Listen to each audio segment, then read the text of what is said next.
Boeing, business right now is booming. In our high-tech sector our energy, technology, and auto sectors are booming. Areas like manufacturing, energy, technology, and autos are all booming. Our energy production is booming. Now our oil imports have plummeted. Our clean energy industry is booming, and America is a global leader in the fight against climate change.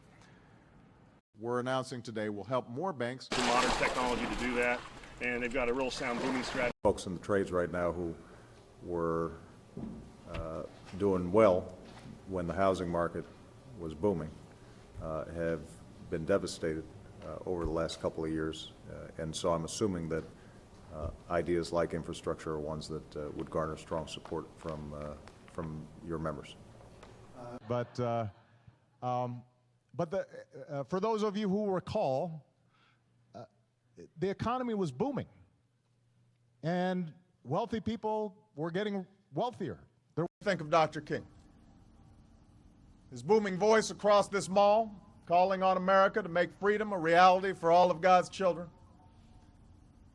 Prophesizing of a day when the jangling discord of our nation would be transformed into a beautiful symphony of brotherhood. It is right that we honor that march. And here at Boeing, business is booming.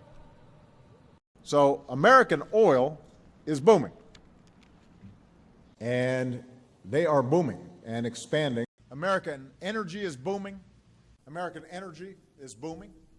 Ingenuity in our tech sector has... The economy then starts booming and the private sector starts being effective. And